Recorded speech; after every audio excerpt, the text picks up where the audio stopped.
Tervist, head inimesed, kes te olete siia kokku tulnud. Ega ma ei tea, kas see minu kõne teile meeldib ja kas ma ka seda projekti algatajate lootuse täidan. Aga ma pikalt ei räägi. Ma ei räägi nii nagu 100 aasta tagused riigimehed, kelle kõned kestsid teinekord Riigikogus mitu tundi ja kellele minu kavandatav kõnepikkus ehk siis kusagil 25-30 minutit on pigem nagu selline repliik. Aga Eestis revolutsioonide ajal juhtus ja üldse sellistel kirglike poliitiliste vastasseisude ajal juhtus ka seda, et kui kõne sisu ikkagi ei meeldinud auditooriumile, siis ikka karjuti esineja maha või siis ka üks Eesti komme oli selline, et aeti kõneleja kotti. Aga siis ütleme, et Vene kommunistidel oli natukene veel radikaalsemad kombed, et siis kui nendele kõneleja ei meeldinud, siis ikka visati kõnepoodiumilt alla ja kus teda siis seal all ootas ka kindlasti mitte väga sõbralik seltskond. Nii, selle suurepärase projekti algatajad on siis 33 kõne eesmärgiks seadnud ühise mõtteruumi avardamise ja võimalike tulevikustsenaariumide visandamise. Aga tulevikus suudavad meile ikkagi teateid tuua ainult võib-olla pendlimehed ja võib-olla ka natukene marksistid, kellele samamoodi siis ühiskonna liikumise suund on selge. Mina paraku esimeste ja teiste hulka ei kuulu ja küll aga olen siis ajaloolane. Aga samal ajal just ajaloomaagia annab siis kujutlusvõimele tiivad. Katsugegi ette kujutada täpselt 100 aasta tagust aega, ehk siis 8. maid 1921. See oli siis püha päev, too päev ja tollal ilmunud ajalehed täna 100 aastat tagasi kajastasid siis pisut kergemaid teemasid. Ja toona need kergemad teemad ei tähendanud siis seksi, nagu täna, et toonane ühiskond ei olnud üle seksualiseeritud, vaid ikkagi ajaloo teemasid just nimelt tähendaski need kergemad teemad. Pühapäeval üldiselt lehed ei ilmunud 100 aastat tagasi, aga erandiks oli siis Päevaleht ja seal kirjutati toona siis pikalt sellest, et kuidas muistsel ajal Tallinnas kohut peeti ja ka sellest, et Tallinna esimesest piiramisest aastal 1221, mil sellest möödus siis toona 700 aastat ja täna siis möödub 800 aastat. Ja see oli siis see, kui saarlased, revalased, harjulased ja virulased ja küllap ka mõni Paide mees tegid selle 800 aasta tagusel kevadel katse alistada siis Tallinna, kuhu olid Taani vägi peitu läinud. Aga peateemaks, mida need Päevaleht ja ka teised lehed nendel kuupäevadel kajastasid, oli siis tegelikult vabadussõja invaliidide toetamine ja neile annetamine. Sest 8. mai oli tuntud rahvusvahelise Punase Risti päevana. Ja Päevalehes oli toodud üks selline persoonilugu ühest vabadussõjas vigastatud õppursõdurist, kes siis maalt Tallinna tööd otsima tuli, aga kellele igasugune töö ei sobinud ja ta oli ka ilma peavarjuta selline poolnäljas. Töö saamisel oli temal kui vabadussõja veteranil küll eesõigus, aga teda siiski see eesõigus ei aidanud, kuna talle kõik töökohad ei sobinud. Arst oli öelnud, et Kingsepa ja Sadulsepa töökojas ta oma haavata saamisest nõrkade kopsude tõttu seal vastu ei pea. Ja Päevaleht paluski omalt poolt saata siis pakkumised, kas siis uksehoidja, käskjala või muu sarnase ameti peale. Edasi räägiti lehes veel siis ka Eesti riigivapi loomisest, mis oli samamoodi ajaloo kõrval üks sellise enesekindla noore riigi rahva identiteedi otsingutest ja arutleti selle üle, et kas Eesti riigivapil peaksid olema ikka Tallinna vapilõvid või hoopis Põhjamaa kotkad koos virmalistega. ja veel käsitleti siis selles päevalehes esile tõstetult Barcelona transiidikonverentsi ning ka võidukate liitlaste ultimaatumit Saksamaale. Niisiis selle lehe põhjal ja ka ajaloolasena siis palju muid allikaid uurinuna võin küll öelda, et me toona hoolisime üksteisest, me olime rahvuslased, aga polnud seejuures väga kolklikud midagi, nagu nüüd tagantjärgi kiputakse ütlema. Tegelikult ei olnud me üldsegi kolklikud. Nüüd oleme me küll nende sarnased, nende 100 aasta taguste eestlastega, aga tegelikult me oleme ikka mõnes mõttes kõvasti erinevad ka. Ja vot selle erinevuste fikseerimine aitabki meil näha siis seda liikumissuunda. Et kas see suund ikkagi on just see, mida me soovisime 100 aastat tagasi ja soovime praegu. Ja me praegu näeme seda, kuhu võime jõuda, kui me seda suunda jätkame, kui see endine suund fikseeritud on. Loomulikult mitte täpselt, sellepärast, et me ei tea, kuidas see muu maailm meie kõrvalt muutub. Aga küll võime siis fikseerida selle, et mida ja kas selles meie liikumissuunas on vaja muuta. Nii, kui nüüd natukene katsuda personifitseerida, siis mis te arvate, keda teil tänaval oleks täna kõige suurem tõenäosus sellise juhusliku möödakäijana või vastutulijana kohata? Ja vastus on, et selleks on nii Paides kui ka igal pool mujal on üks selline 32-aastane Eesti mees. Neid on Eestis siis 11 000 ja vanusrühmadest ongi kõige suuremad 30–39 aastased. Neid on koguni siis 194 000 meil Eestis. Aga 100 aastat tagasi oleks teil kõige suurem tõenäosus olnud kohata hoopis 14-aastast Eesti poissi. Neid oli Eestis toona siis 11 500 ja vanusrühmadest oli kõige arvukam 10–19 aastased. Neid oli siis 219 000. Ja neist meestest, kui nad suureks said, et neist siis suurem osa mobiliseeriti sõja ajal Vene või Saksa väkke ja suur osa jäigi sõtta või hiljem siis ka karistuslaagrisse. Nüüd see 100 aastat tagasi sündinud või 100 aasta tagune suur põlvkond oli sündinud enne esimest maailmasõda ja meie praegune suur põlvkond, see 30–39 aastaste põlvkond on sündinud siis laulva revolutsiooni ajal või pisut enne seda. Nii, aga nüüd siis katsun rääkida nendest põhilistest erinevustest, mis siis toonase ja praeguse aja vahel on ja mis ehk siis viitavad ka meie edasisele muutumissuunale. Kõigepealt räägin siis positiivsetest erinevustest ja kõigepealt on see majandus. Ja pole vähimatki kahtlust, et meie majanduslik heaolu on siin siis tänapäeval kõrgem kui kunagi varem. Aga seda ainult sel juhul, kui iseendaga võrrelda. Vot siis oleme me läbi kõigi aegade esimesel kohal. Aga kui ennast võrrelda nii iseenda kui teistega, vot siis ei ole meie koht kaugeltki selge, et kas me oleme ikkagi kõigi aegade paremas kohas või mitte.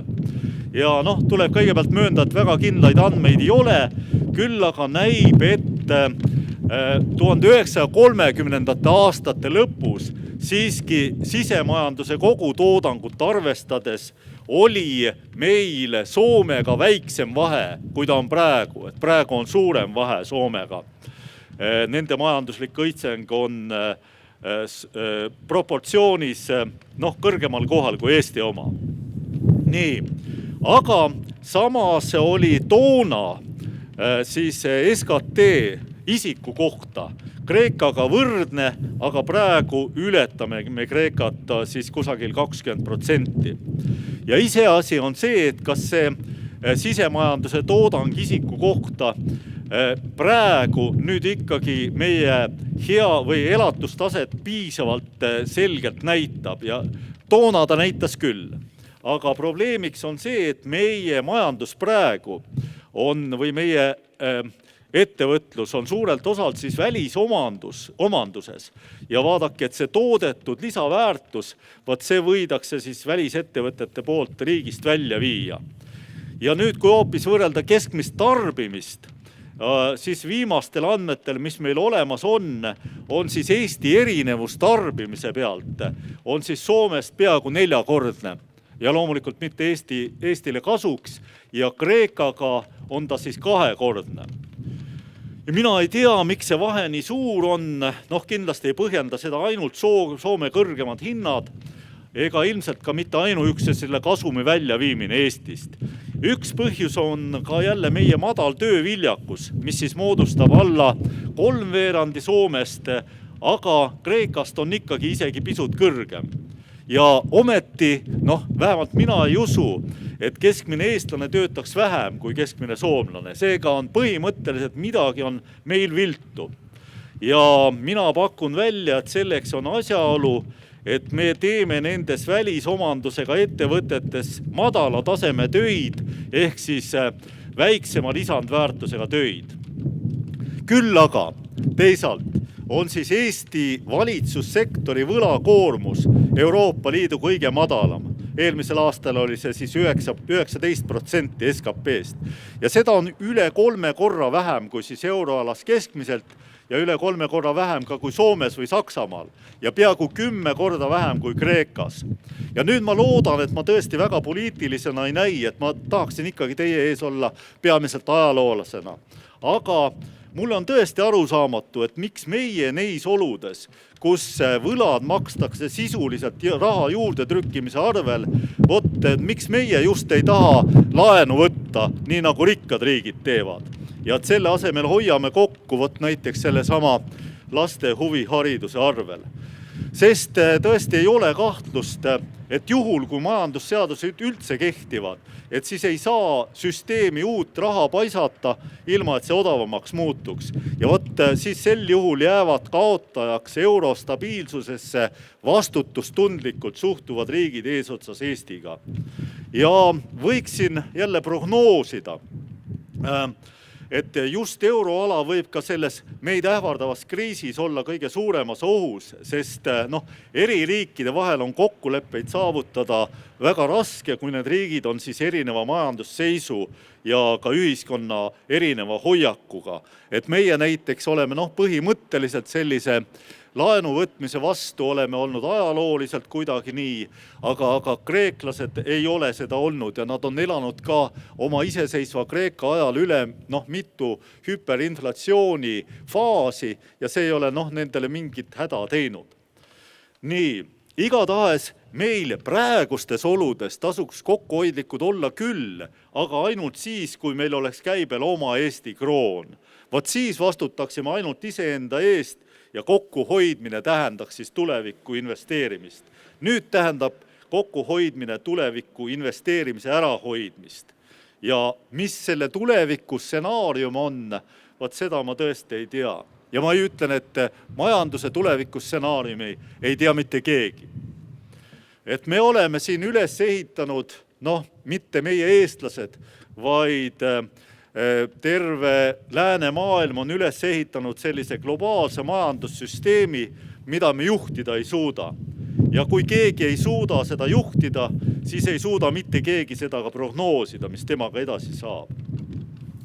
Igatahes viimase 100 aasta või siis eriti reljeefselt viimase 30 aasta sellise muutuse suunas võib siis täheldada 2 asjaolu. Esiteks on maailmas toimunud tohutu ülirikkuse kasv ja teiseks on toimunud ebastabiilsuse kasv. Ja kui me nüüd Eesti kohta ütleme, et siis meil on küll jõudsalt kasvanud majanduslik heaolu, vähemalt keskmine, aga on kasvanud ka ülirikkus. Ja see ülirikkus on kasvanud nii palju, et 100 aasta tagusele eestlasele oleks see täiesti kujuteldamatu. Kujutlusvõimel on piirid.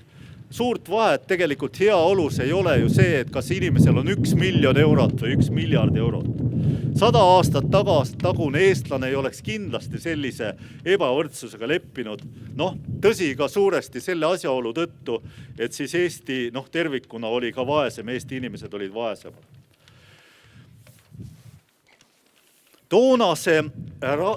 Ei saa muidugi öelda, et toonases ühiskonnas rahulolematust ei oleks olnud. See oli olemas ja selle rahulolematuse peamiseks väljundiks oli kommunism. Ja selles 100 aasta taguses Päevalehes oli ka artikkel pealkirjaga "Kommunistline sõnamulin", kus siis ironiseeriti parlamendis sõna võtvate kommunistide üle, kes siis tegid nii, tsiteerin, tuletavad meelde hommikumaa nutunaisi, kes raha eest surnu keha juures uluvad.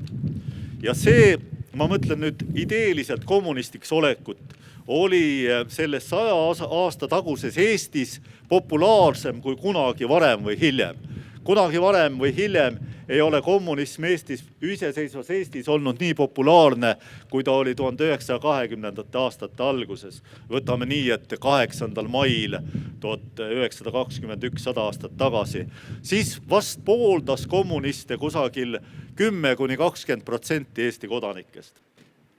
Toona see põhiline poliitiline vastasseis oli niisiis kommunistide ja mittekommunistide vahel ja esimesed olid ka siis iseseisvuse vastased. Praegu, minu hinnangul on see põhiline poliitiline vastasseis globalistide ja rahvuslaste vahel. Ja globalistid ei saa öelda, et nad oleksid Eesti iseseisvuse vastased, aga rahvuslased näevad iseseisvust teistmoodi kui globalistid. Või ütleme nii, et globalistid näevad Eesti iseseisvust teistmoodi, kui seda on alati nähtud varem.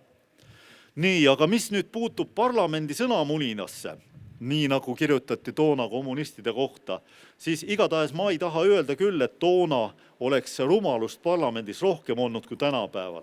Ja toona polnud selliseid kogemusi ja polnud ka kogemusi eriti kusagilt laenata. Et tuli ise õppida ja seda tuli teha hästi ruttu, sest oli vaja otsustada ja need otsused olid väga kaalukad. Praeguse parlamendi või ka poliitika tegemise tase on aga madal ja seetõttu, et meil on üha vähem otsustada. Poliitikat teevad meil ametnikud, kohtunikud ja Euroopa Liit ja minusuguse parlamendi poliitikule on jäänud selline statisti roll. Ja seega ei ole küll ilmtingimata vajagi, et nüüd poliitikud nii väga targad oleksid. Ma küll seda ei taha öelda, et ma siin tahaksin olla ilmtingimata enesekriitiline.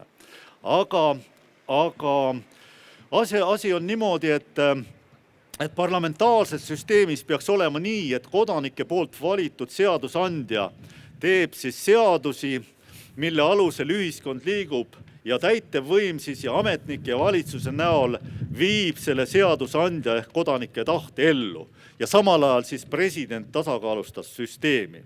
Aga niimoodi enam kindlasti pole. Täitevvõim saab meil korraldusi Brüsselist ja tegutseb suhteliselt iseseisvalt. Isegi riigi pikaajaliste arengukavade koostamisel on parlamendi roll olnud sama tähtis kui täiesti suvalisel huvirühmal. Ja presidendi kohta mina ei taha üldse hinnangut anda, igatahes ei tasakaalustada küll mitte kedagi ega mitte midagi. Ja ning veel üks suur vahe on veel 20. aastate Eestiga. Ma julgeksin öelda, et toona tahtsid poliitikud rahvast ja valijaid mingil moel targemaks teha. Tänapäeval tahavad aga poliitikud tihtipeale kodanike teadmatust ära kasutada. Nii, kui see trend jätkub meil, siis demokraatia kaob. Ja selles ehedas tähenduses, ma mõtlen demokraatiat, see tähendab kui rahva valikut. Ja ma ei saa jälle siinkohal veel jätta ütlemata, et selle saaksime piiri panna siis, kui teeme ikkagi põhiseaduses selle täienduse, et mille kohaselt oleks kodanikel endil, ehk siis meil endil, võimalus algatada siduvaid rahvahääletusi ja niimoodi seadusi kehtestada. Niimoodi saaksime hoida parlamenti ja ametnikkonda selles liinis, selles suunas, mida me tegelikult soovime.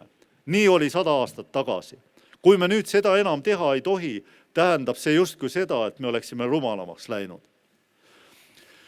Tegelikult vähemalt formaalsete näitajate järgi on vastupidi. Me ei ole rumalamaks läinud ja formaalsete näitajate järgi, ja samuti on selge, et haridust ja tarkust oleme me siin Eestis alati hinnanud. Meil ei ole oma aristokraatiat ja meie aristokraatia asemel on siis meie haritlased. Juba 19. sajandi lõpul oli meie siis 10–60 aastaste lugemisoskus Eestis 94–98%. See tähendas, et me oma majanduslikust mahajäämust olenemata olime me siis selle näitajaga Euroopa tipus, täielikus tipus. Ja võrdluseks Prantsusmaal oli toona lugemisoskuse näitaja 83%, Itaalias 52% ja Venemaal 28%. Ja ega me täna ka ületame vähemalt PISA testide edukuselt ka neid maid üsna mäekõrguselt, mida ma nimetasin. Ja kui arvestada Eestist ainult eestlasi, siis me oleksime nende PISA testide alusel ilmselt maailma parimad. Aga toona oli meil siis üksainus ülikool, kus õppis 3400 tudengit ja üliõpilasi oli toona 1000 elaniku kohta 3. Praegu on üliõpilaste arv aga 45 000 ning 1000 elaniku kohta on üliõpilasi 33. Nii, seda on nüüd kõik kena neid arve kokku lugeda, aga kui sisusse süveneda ja kui me küsime, et kui palju me oleme tegelikult oma vaimsete võimete poolest edenenud, siis ma jälle vastust ei tea. Et selles, et ülikooli sisseastujate tase on viimasel 20 aastal väga järsult langenud, ma ei kahtle absoluutselt. Ja ma arvan, et ei leia mitte ühtegi sellise pikemaajalise staažiga ülikooli õppejõudu, kes ütleks, et see nii ei ole. Värske Oslo ülikooli uuring, mis põhineb siis 730 000 IQ testile, see näitab seda, et selle kohaselt on IQ pärast teist maailmasõda esialgu tõusnud, aga alates 70. aastate sündinud põlvkonnast on ta siis hakanud langema, on tagasi pöördunud. Ja pakutakse paljusid põhjusid, miks see nii on. Ja üks peapõhjus näib olevat muutus elustiilis. Just selles, et kuidas lapsi haritakse ja kasvatatakse. Ehk teisisõnu, et me oleme nõudmisi vähendanud. Ja tõsi, et see uuring on tehtud siis Norra noorte inimestega, aga küllap me oleme kõik ühises euroopalikus õpperuumis ja kui see paika peab, siis ta kehtib ka meie kohta. Kuigi tõenäoliselt võiks arvata, et meil on see pöördepunkt hilisem või see languse algus on hilisem. Ja igatahes, kui see nii on, et siis see on suhteliselt groteskne, et varsti on nii, et meie formaalne haridustase ühiskonnas muudkui aga tõuseb ja varsti on kõik meie inimesed kõrgharidusega, aga samal ajal nende samade inimeste tegelikult vaimsed võimed langevad, kui see nii on. Kui see nii peaks tõesti olema, siis see on ülimal määral ebameeldiv trend, mida me peaksime muutma. Igatahes on meie haridus ja vaimsed võimed praegu Läänemaade kontekstis toonitan, et praegu veel väga head ja pole patt loota, et meie hea haridus realiseeruks ka meie majanduslikuks heaoluks. Niisiis 100 aastat tagasi me olime siis keskmiselt märksa nooremad kui täna ja meid oli ka rohkem. Eestlasi oli 1922. aasta rahvaloenduse järgi Eestis 967 000, erinevalt tänasest, kus eestlasi on 910 000. Ehk siis meid on 94% 100 aasta tagusest ajast. Ja selliseid oma riigiga rahvaid, kelle arvukus on täna 100 aastat, arvukus on väiksem kui 100 aastat tagasi, on siis Euroopas ja tõenäoliselt ka maailmas ainult kaks rahvast on sellised, et need on eestlased ja lätlased. Ja meil Eestis siis, ma lätlaste kohta seda viimast ei tea, aga meil Eestis väheneb nii eestlaste arv kui ka eestlaste osakaal Eestis. On vähenenud Statistikaameti andmete järgi siis aastast 2015. Nüüd need kaks viimast muutust on küll sellised, mille üle see sajanditagune eestlane oleks väga šokeeritud. Ja veel rohkem oleks ta siis tõenäoliselt imestunud siis, et kui ta näeks, et me tegelikult ei aruta nende põhjuste üle ega otsi lahendusi. Et meil tegelikult peamisteks arutlusteemadeks ei ole madal sündimus, mille tõttu meie arvukus väheneb, ega ka suur immigratsioon, mille tõttu põlisrahvastiku osakaal Eestis väheneb, vaid hoopis erinevad seksuaalvähemustesse puutuvad teemad. Aga nüüd ma veel siis tahaksin lõpetuseks eristada neid põhilisi hoiakuid, mille poolest me veel 100 aastat tagasi teistmoodi olime. Ja ma julgeksin öelda, et neiks on siis rahvuslik iseteadvus, teiseks majandusliku ja sotsiaalse võrdsuse eesmärk, kolmandaks usk demokraatiasse, neljandaks tahe ise otsustada ja viiendaks tuleviku optimism. Need jooned olid kindlasti 100 aastat tagasi meil Eestis siin palju tugevamad kui praegu. Ja kas need jooned hakkavad siis edasi nõrgenema või hakkavad tugevnema, ma ei tea ja ega ei tea ka seda, et kelle moodi oleks siis 2121. aasta eestlane. Küll aga tean, et see sõltub meist. Aitäh!